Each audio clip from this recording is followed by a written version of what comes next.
Bakal Cawagup Jakarta Rano Karno berziarah ke makam ulama besar Betawi Kiai Ahmad Zayadi Muhajir sekaligus berkunjung ke Pondok Pesantren Az-Ziyadah, Jakarta Timur. Dalam kesempatan tersebut Rano juga menampung aspirasi soal pendidikan. Selain berziarah ke makam Kiai Ahmad Zayadi Muhajir, Rano juga berkeliling ke Pondok Pesantren Az-Ziyadah dan menyapa para santri sekaligus menampung aspirasi di bidang pendidikan.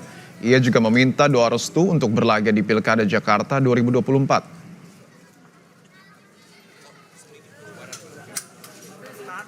Pokoknya hari Jumat ini saya mau Jumat berkah.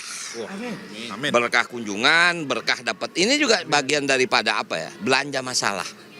Tadi nih pimpinan pondok pesantren cerita, Bang begini. Oke, solusinya apa? Ntar kita cari. Gue nggak mau janji dulu ya, gue belum jadi. Makanya lo doain gue jadi. Siap.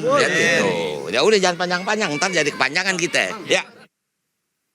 Sementara bakal Cawagup Jakarta Suswono mengatakan jelang Pilkada Jakarta mendatang bersama bakal calon gubernur Jakarta Ridwan Kamil, dirinya telah berencana menemui para mantan gubernur termasuk Anies Baswedan. Menurutnya pertemuan dengan mantan gubernur Jakarta itu dilakukan untuk berdiskusi serta sebagai ajang silaturahmi. Dan mudah-mudahan nanti ada waktunya, nanti insya Allah kami pun akan silaturahmi tentu saja ke mantan-mantan gubernur, ya diantaranya tentu juga Pak Anies kan. Ya pasti akan datang. Ya. Sementara menghadapi Pilgub Jakarta, bakal calon wakil gubernur Jakarta Kun Wardana mengatakan tim sukses yang dibentuk akan melibatkan sejumlah tokoh penting. Ia menyebutkan nama mantan Menteri Kesehatan Siti Fadila Supardi dan Komarudin Simanjuntak sebagai Dewan Pembina. Ia juga menjelaskan susunan tim suksesnya akan diumumkan kepada publik secara bertahap.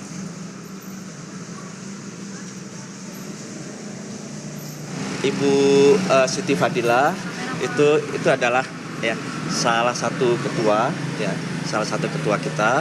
Kemudian di sana ada juga tadi Pak Kamarudin sebagai Dewan Pembina kami. Kemudian juga ada beberapa nama yang lain dan ini berjalan terus sesuai dengan antusias masyarakat. Nanti kita akan tempatkan satu persatu. Di Situbondo, Jawa Timur, bakal calon gubernur Jawa Timur Tri Risma hari ini mulai melakukan konsolidasi basis dukungan di wilayah Tapal Kuda. Di Situbondo, Risma bertemu kader PDI Perjuangan. Konsolidasi dukungan basis di wilayah Tapal Kuda ini meliputi Kabupaten Situbondo, Bondowoso, Jember, dan Banyuwangi. Risma optimistis akan mendapatkan 60% dukungan masyarakat kota santri Situbondo. Selanjutnya, Risma melangsungkan safari politiknya ke Kabupaten Bondowoso dan Banyuwangi. Ini ada raker Capsus PDIP yang kemudian dihadiri oleh tim dari Hanura dan Partai Umat yang memang mendukung calonan Risma Ghosn di Pilgub ini. Ini mengkonsolidasi suara di Tapal Kuda ya Bu? Kenapa? Mengkonsolidasi suara di Tapal Kuda? Iya. Ada target Bu? Kenapa? Targetnya? Target perolehan suara Bu? Yang kata teman-teman 60%. Kita target menang 60% untuk Situbondo. Ibu. Sementara itu di Medan, Sumatera Utara, Wali Kota Medan yang juga bakal calon gubernur Sumatera Utara, Bobi Nasution, mengaku segera mengambil cuti kampanye pada 25 September mendatang. Menurut Bobi, hasil ini ataupun hal ini sesuai arahan Menteri Dalam Negeri bahwa kepala daerah yang maju di pilkada serentak wajib mengajukan cuti. Hal ini diberlakukan agar kepala daerah yang maju di pilkada tidak menggunakan fasilitas yang terkait dengan jabatannya. Saya ikutin ketetapan KPU saja. Tanggal berapa boleh? Jadi ketetapan KPU masa tanggal 25 ya. Tanggal 25 saya sudah ngajuin. Sudah ngajuin cuti. Terima kasih. Dari Makassar, Sulawesi Selatan, pasangan bakal calon gubernur, wakil gubernur Dani Pomanto Azhar Arsyad mulai menyusun strategi kampanye. Keduanya akan berbagi tugas menggarap wilayah potensial lumbung suara. Azhar Arsyad yang juga anggota DPRD Sulsel akan fokus bersafari di wilayah dapilnya, mulai dari Pangkep hingga wilayah Toraja. Sedangkan pasangannya Dani Pomanto akan banyak bersosialisasi di daerah atas, mulai dari Takalar hingga Sinjai. Menurut Azhar, berbagi wilayah sosialisasi ini lebih ampuh mendulang suara, mengingat durasi kampanye yang singkat. Dan tim,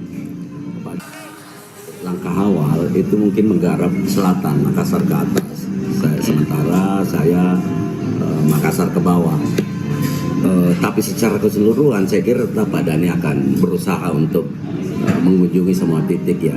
Seperti juga saya, tapi untuk langkah awal mungkin masih fokus daerah selatan, sementara saya di daerah utara. Karena kampanye sekarang masih dilarang, belum bisa orang kampanye karena tanggal 25 baru bisa kampanye. Jadi memang saya lebih memperbanyak silaturahmi dengan tokoh-tokoh. Karena bagaimanapun juga yang namanya kontestasi, kalau istilah kita di Bugis Makassar, mapatabe.